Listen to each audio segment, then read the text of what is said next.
Selamat pagi, assalamualaikum warahmatullahi wabarakatuh. Ketemu lagi di channel Bajing Tech. Pagi hari yang cerah ini, mumpung belum hujan, bikin konten. Wes suwe banget ora gawe konten dikarenakan pekerjaan yang tumpuk-tumpukan, pekerjaan yang menumpuk, pekerjaan yang banyak sehingga belum sempat bikin konten dan lain sebagainya. Ada beberapa itu. Ini mumpung ada satu mesin di luar, ini nanti mau dikirim ke, nggak tahu ini nanti Mas Heri kemana. Kebetulan juga ada beberapa bak kopling yang habis dicat juga, bak kopling hidrolis. Kali ini kita akan bikin konten apa ya? Konten tentang kopling aja, mumpung ada bak kopling kanan sama bak kopling hidrolis. Seperti apa kelanjutannya kita simak aja. Antriannya.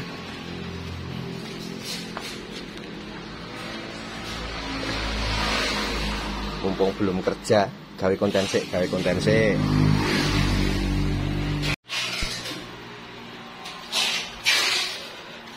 Ini kontennya jelasin tentang penyakit Eriking. Jadi ada beberapa kendala kalau di mesin Eriking itu, mesin standar itu kalau panas koplingnya ambles, koplingnya nyeplos. Itu yang penyebabnya apa aja, yang jadi kendala apa aja. Mungkin ini ada beberapa barang yang di luar. Ada mesin, ada kopling standar, kopling kanan sama kopling hidrolis. Saya nggak iklan kopling hidrolis, nggak iklan kopling kanan, nggak. Di sini saya cuman menjelaskan aja solusinya biar koplingnya nggak ambles, sama modifikasi apa saja biar koplingnya itu tetap aman. Seperti apa? Saya tak golek dingklek, saya gawe lingkuh.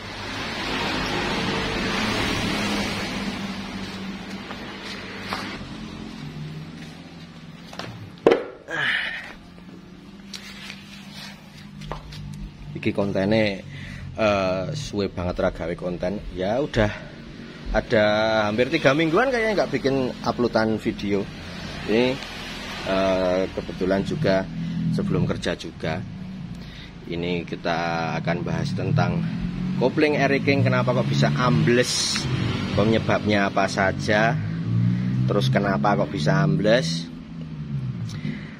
Sebenarnya sepele ya. Kemarin kan pada jadi pertanyaan, kenapa kok kopling Eriking itu bisa ambles, Mas? Banyak orang itu yang menilai penyakitnya itu ada di sini, ada di hose koplingnya. Terus ada juga dia yang berpikiran di bak magnetnya. Bentar, tak lepas ini dulu. Ada di bak magnetnya, ada di sistem kerjanya ini. Terus ada juga yang berpikiran di as setutnya ini kurang senter dan lain sebagainya. Nah, sedangkan kalau sebenarnya ya mungkin loh ya, secara pengamatan saya setelah beberapa ikut event, terus beberapa kali nemu penyakit Eriking, koplingnya sering selip, kampasnya boros dan lain sebagainya, terus nggak netral seperti ini, plat kopling sampai gosong seperti ini. Setelah dianalisa bosone bahasanya terlalu kaku. Ini ngomongnya juga masih terlalu kaku soalnya lama nggak ngeblok. Sebenarnya itu penyakitnya itu ada di kampas koplingnya. Jadi kenapa kok kopling Eriking itu dia bisa nyeplos, di kopling kadang bisa ambles, kalau dingin dia balik sendiri. Sebenarnya itu penyakitnya itu ada di kampas koplingnya ini. Jadi kampas kopling Eriking itu ini tengahnya kan ada aluminium. Kenapa dia bisa ambles? Karena apalagi penyakit kopling ambles seperti ini untuk mesin-mesin yang berada di kota-kota. Kalau enggak untuk mesin berkebutuhan tinggi, berkebutuhan lebih, misalkan untuk balapan, terus untuk spek blayer dan lain sebagainya, itu dibutuhkan kinerja kopling yang lebih tinggi. Itu sebenarnya penyakitnya ada di kampas kopling. Bukan kok kampas kopling minta yang ori, minta yang bagus dan lain sebagainya, bukan. Cuman yang paling nggak kuat nahan panas mesin itu dari kampas koplingnya.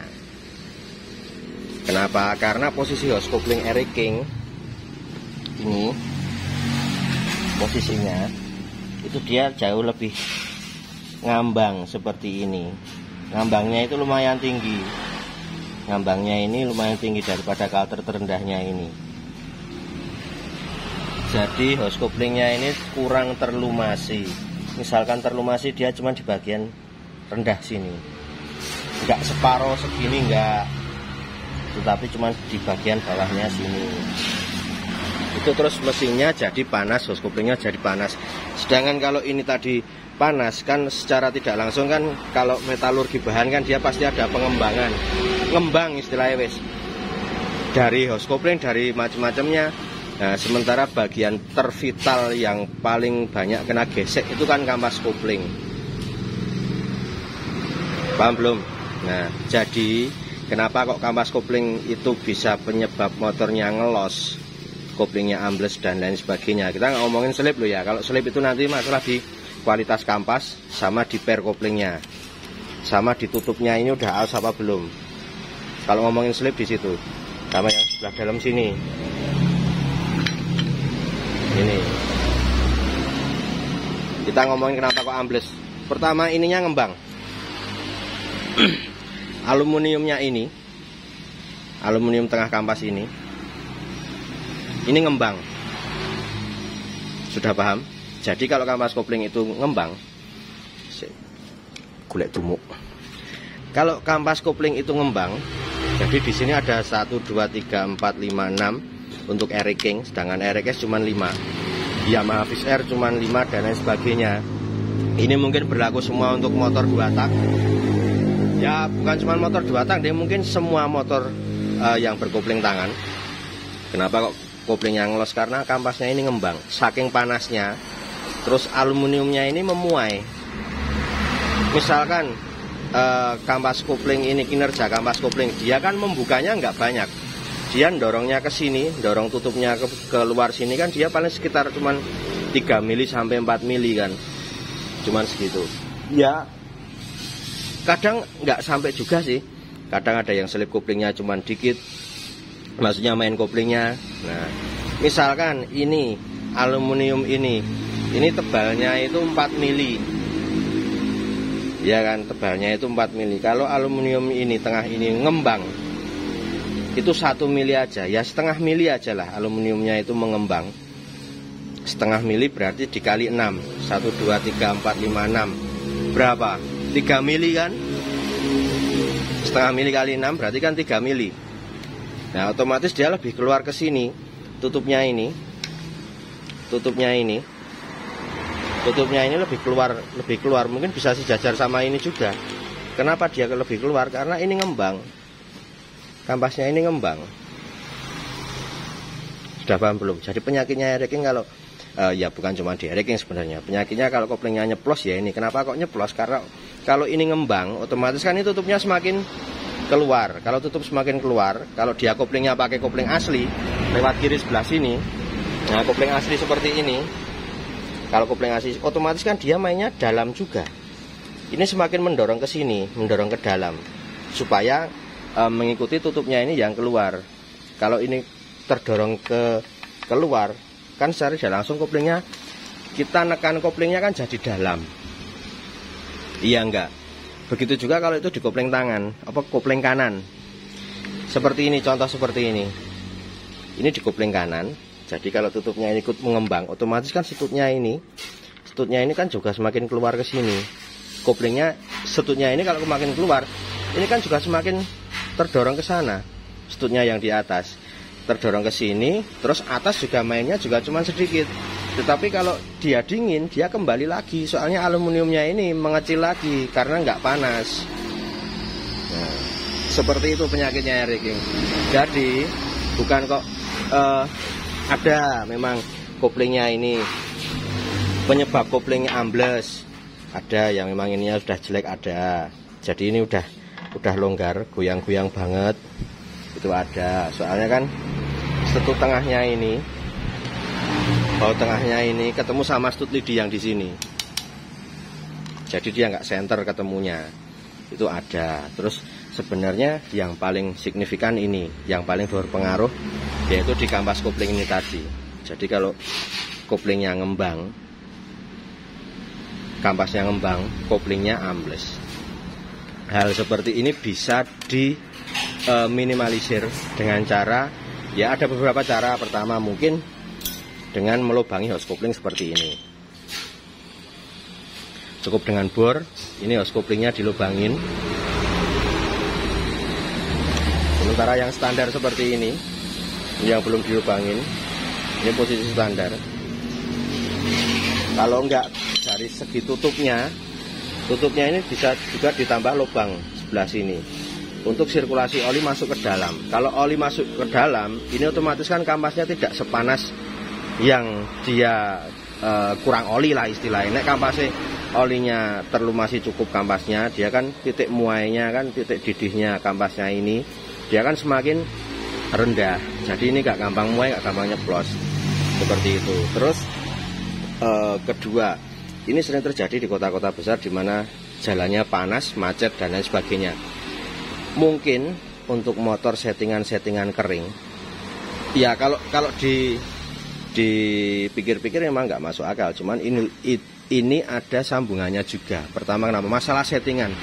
Kalau kita setting karbu standar, oke, nggak masalah. Cuman alangkah lebih baiknya yang namanya motor standar itu, walaupun motor standar, settingan karburatornya mengikuti suhu wilayah. Yang kedua, geografis tempat tersebut, maksudnya pegunungan apa perkotaan. Soalnya tipikal settingan karburatornya beda-beda, dari sebuyer, dari panasnya dan lain sebagainya pasti beda-beda. Seperti itu. Terus yang jelas, misalkan kenapa kok ada hubungannya setting sebuyer dengan panas di mesin. Jadi kalau panas di mesin itu misalkan, jadi tiap pabrik, ya bukan tiap pabrik lah, sepeda motor itu kan punya settingan standar sepeda motor sendiri-sendiri, ukuran sebuyer dan lain sebagainya. Cuman kan dia kegunaannya untuk maksudnya tiap wilayah kan kegunaannya beda-beda. Kita potong rata aja, motornya standar semua, settingan sebuyer standar semua. Tetapi misalkan di kota besar ya, sebuyer ukurannya standar 22,5 sama 150. Itu mungkin untuk kalau kinerja mesin standar itu cukup. Tetapi dengan catatan mesin tersebut kerjanya nggak terlalu berat, dengan suhunya, dengan daerahnya naik turun apa jalan datar tadi, itu harus seimbang. Misalkan kalau di kota apa motor buat balap atau yang lain lah misalkan, kenapa kok setting sepuyer berpengaruh dengan panas mesin? Jadi kalau sepuyer itu settingannya kering, otomatis kan panas mesin, dia block shakernya juga panasnya lebih berlebih kan? Iya enggak? Kalau settingan kering, otomatis suhu block shakernya dia juga panasnya lebih tinggi. Nah, makanya itu kalau motor standar, oke, dia ngerasainnya motorku masih kuat kok, masih normal-normal saja. Sealnya masih bagus, masih kuat kiri kanan, setang shakernya sama shakernya bagus, normal. Tetapi perlu diperhatikan, secara tidak langsung panas block shakernya itu dia lebih tinggi dari kondisi motor standar pada umumnya. Soalnya kenapa? Suhu lingkungannya adalah lebih panas, di kota besar apalagi macet-macetan. Jadi kalau suhu lebih tinggi dia akan merembet ke crankcase. Karena secara tidak langsung semua bagian mesin ini kan terbuat dari metal. Ada dari aluminium, ada dari besi, kajen, tembaga dan lain sebagainya. Dia kan bisa menghantarkan panas juga. Jadi kalau block shakernya panas, crankcase-nya juga panas. Kalau crankcase-nya juga panas, terus spare part yang di dalamnya juga ikut panas juga. Olinya juga ikut panas juga. Kalau oli mesinnya itu tidak bisa meredam panas, tidak bisa mengurangi redaman panasnya, Maka seperti tadi, kampas kopling pun bisa memuai karena saking panasnya. Jadi penyebab kopling nyeplos air leaking itu seperti itu. Bukan kok ini, kalau ini masalah kopling nggak center, sama ini masalah kopling ngelos. Masalah ini memang bisa, cuman intinya itu di sini. Jadi saya sarankan walaupun itu motornya standar, alangkah lebih bagusnya disetting spuyernya lagi sesuai dengan karakter pengendara, tempat, sama geografisnya, jalannya naik turun apa datar, seperti itu. Misalkan saya ngirim mesin buat harian daerah mana, Bekasi, Cikarang, itu otomatis kan ya dikira-kira lah, daripada di Jawa, di sini kan otomatis di sana lebih panas.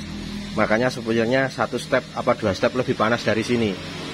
Terus karakter penunggang motornya itu seperti apa? Apakah dia baru pemula 2 tak, apa udah bisa mainan 2 tak?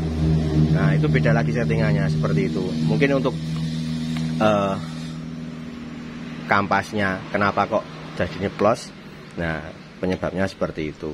Terus yang lain, caranya gimana untuk meminimalisir kopling nyeplos ini, ada beberapa cara. Yang pertama, dengan melubangi hose kopling. Bisa hose koplingnya dilubangin untuk jalur sirkulasi oli mesin, biar masuk ke kampas, biar kampasnya tambah adem, biar nggak muai terus nyeplos. Bisa dari melubangi tambahan tutup kampas koplingnya, seperti itu. Kalau enggak, coba dikasih oli mesin yang kualitasnya bagus. Misalkan kalau oli mesin untuk balap pakai modul 300. Kalau enggak bisa pakai, kalau saya loh ya, saya cukup pakai Mesran Super, tetapi saya isi 800. Soalnya kalau air leaking isinya cuman ini 650. Ya kalau modul kan mahal. Kalau Mesran Super kan paling 35.000. Beli yang 08 diisi semua. Agak berat sedikit nggak apa-apa, cuman yang penting mesin panas, dia nggak, kinerja koplingnya nggak berkurang. Terus yang selanjutnya, kalau bisa settingan karbu jangan terlalu kering. Kalau terlalu kering nanti panas mesinnya bisa berlebih dan menyebabkan keausan yang lain, nggak cuma di kampas kopling. Seperti itu. Yang jelas patut dicek juga kondisi sealnya. Jadi ada beberapa kemarin pertanyaan, Mas kenapa kok motor saya seal oli sampingnya settingannya irit tetapi asapnya banyak.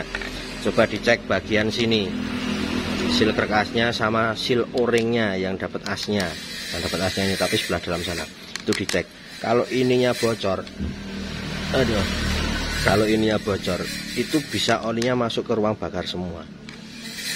Kalau olinya masuk ke ruang bakar, otomatis debit oli mesinnya yang di sini, yang di ruangan ini, itu kan berkurang. Kalau olinya berkurang, ya ininya selip lagi, begitu.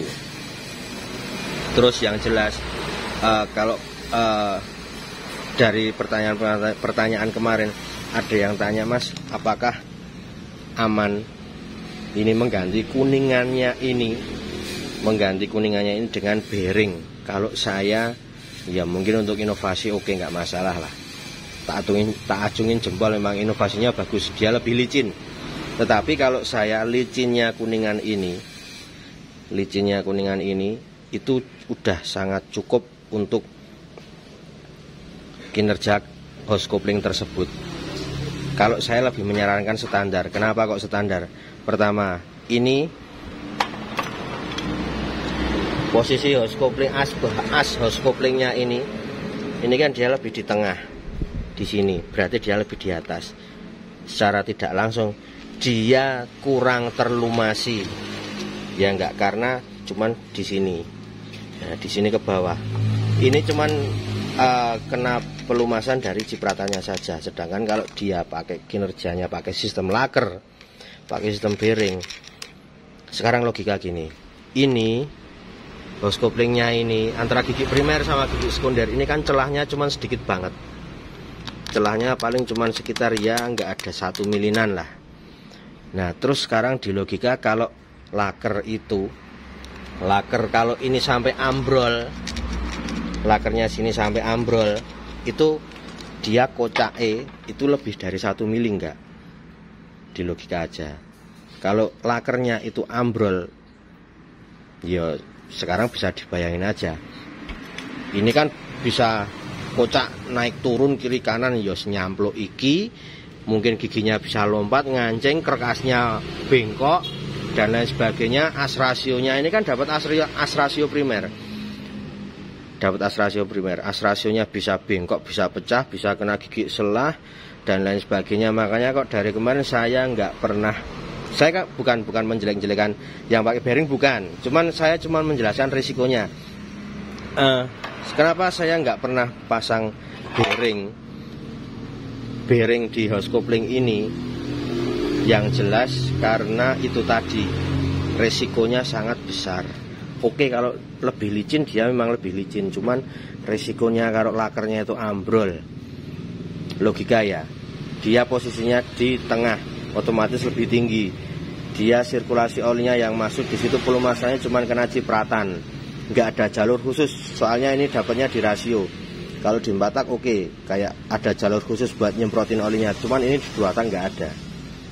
Cukup misalkan udah aus, di kopling udah kotok-kotok, bawa ke tukang bubut, minta ganti kuningannya ini, minta bikinin yang baru. Kalau enggak, bosnya yang tengah sini kalau udah aus cukup dibeliin yang baru ori, murah kok, daripada bikin laker dan lain sebagainya ambrol, biayanya banyak. Itu tentang pertanyaan masalah seal sama laker. Terus sekarang ke masalah bak kopling aslinya ini. Jadi kalau sistem kerjanya kopling air-racking itu sebenarnya sistem pengungkit, bukan pengungkit masa lalu, bukan. Cuman ini kan ngungkitnya seperti ini, dia ke atas, ditarik ke atas. Kalau udah ditarik ke atas, dia kan semakin keluar. Nah, kalau dia semakin keluar ke sini, dia kan dorong setut lidi yang dari sini, terus dia setut lidinya itu dapat setut payung, dorong tutupnya ini. Nah ini, cuman ini yang udah di lubang buat kopling kanan, nanti mau dipasang di situ. Dia dorong ini. Kalau ini setutnya ini, pengungkitnya ini maksudnya, pengungkitnya ini udah aus. Ini kan sepannya cuman sedikit, maksudnya kocake itu meng sithik. Nek dia kocake banyak, dikarenakan ini kan nggak ada silnya, sebelah sini kan nggak ada silnya. Nah itu dia kemasukan kotoran, terus aluminiumnya jadi aus, ditambah lagi pemuaian baknya ini memuai karena panas mesin yang berlebih, otomatis kan dia kerjanya oleng, nggak lurus senter dorong ke depan, cuman dia ikut terdorong ke atas. Kalau dia ikut terdorong ke atas, berarti kan dia ketemu sama stutnya kan meleset, makanya koplingnya bisa jadi nyeplos juga seperti itu. Nah, kalau saya, ini bukan kok iklan bikin kopling hidrolis, enggak. Kalau saya daripada beli bak, mendingan sekalian tak bikin hidrolis. Daerah sini itu dijebol, ininya dijebol, diganti kaliper gitu. Jadi kalau mana ya, wah ini tak contohkan ini aja. Ini yang hidrolis model dalam ini. Jadi dia sistemnya kaliper. Kaliper itu sistemnya seperti rem cakram juga. Jadi bar dicet mengkonek melecet, tiba aku sing pesen. Jadi ini kalipernya ini sistemnya seperti rem cakram. Kalau kampas remnya itu tipis, otomatis pistonnya ini juga semakin keluar. Jadi misalkan ini, kenapa kok saya bikin kopling hidrolis? Solusi dari ini juga. Ini enggak iklan loh, tapi buat balapan juga aman, buat touring sampai Lampung, sampai mana-mana. Yang si AGC Fok Bandung itu sampai ke mana Timor Leste juga pakai kopling hidrolis aman. Karena kalau ini memuai, tutupnya ini semakin keluar ke sini, kan otomatis stutnya juga ikut ke sini. Nah, berarti pistonnya ini dia ngikutin keluar juga. Kalau pistonnya ini ngikutin keluar kan, kalau rem cakram kan remnya tetap mainnya sedikit gitu loh, nggak ada ambles-amblesnya, kecuali minyaknya habis atau terjadi kebocoran. Makanya saya lebih menyarankan kopling hidrolis daripada kopling kanan. Ya kopling kanan pun kadang ada yang penyakitnya nggak bisa senter, dinetralin susah sama ya dilepas koplingnya ada grill-grillnya itu. Jadi kalau kopling kanan, aduh, yes, mumpung ono tak contohkan. Jadi kalau kopling kanan itu pilih barangnya yang bagus. misalkan kalau ya ini bukan iklan lagi, misalkan ini saya milih dari beberapa produk kopling kanan yang paling center ini. Kopling kanan yang modelnya seperti ini yang paling center. Ini cor jadi satu. Ya ada yang sambungan, ada yang bisa center juga ada. Tergantung tukang bubutnya sama tukang senternya.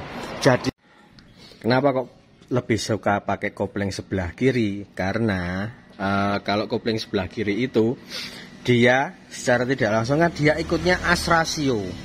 Ya enggak, hose kopling itu kan lewatnya dia dibaut sama as rasio primer. Jadi stud koplingnya yang sebelah sini, stud koplingnya yang sebelah sini dia kan lewatnya tengah-tengah as rasio. Langsung dorong tutupnya kampas ini. Jadi dia benar-benar center di tengah. Kecuali dia as rasionya bengkok, ngobeng dan lain sebagainya, dia ikut bengkok juga. Makanya kalau gimana ya pemilihan kopling airing ya tergantung mekanik masing-masing sih. Ada yang bisa center bikin kopling kanan, ada yang kurang center juga. Jadi kalau saya lebih amannya pakai kopling pakai kopling sebelah kiri, entah itu kopling standar, entah itu kopling hidrolis. Soalnya dia pas center di tengah, soalnya lewatnya tengah-tengah as rasio. Pakai kopling kanan oke nggak masalah, yang penting dia bisa center juga, seperti itu. Jadi kalau ininya tidak center, nah itu ya lepas koplingnya ya griul-griul seperti itu. Jadi ada beberapa tips untuk pemilihan kopling kanan. Mungkin kalau yang beli yang center, entah itu dari yang sambungan apa cetakan pabrik, oke nggak masalah. Cuman ada beberapa tips. Kalau mau pasang kopling kanan lebih bagus, lebih baik tanya sama temennya yang pernah pakai koplingnya ini, itu belinya di mana. Terus kalau bisa beli yang barangnya sama. Jangan mencoba-coba beli sendiri, kalau nanti dapat barang yang kurang bagus, nanti malah jadinya nggak kepake, banyakan komplain dan lain sebagainya. Ini cuma saran aja seperti itu. Mungkin tentang kopling kanan sama kopling hidrolis sama kopling aslinya sama penyakit koplingnya airing ini sudah terjawab. Intinya ya sebisa mungkin dari setting motor, dari penggunaan kopling, pemilihan kopling, pemilihan oli, sama setting sesuai daerah masing-masing itu harus pas. Jangan terlalu kering, jangan terlalu basah. Nek terlalu basah businya cepat mati. Ya kalau terlalu basah nggak masalah, awet spare partnya, cuman busi yang cepat mati. Kalau terlalu kering banyak yang gampang aus, seperti itu. Oh iya, apalagi nih yang mau dibahas, mungkin untuk episode selanjutnya bahas apa ya? Mungkin bahas tentang magnet, mumpung saya di sini lihat magnet standar. Besok bahas tentang geser-geser magnet plus minusnya apa aja, tapi untuk itu edisi besok aja. Udah siang, aku tak kerja meneh, tak kerja lagi. Ini masih ada berapa? Yes, antrian dewi-dewi. Mungkin cukup segini dulu. Sambung episode selanjutnya lagi. Assalamualaikum warahmatullahi wabarakatuh.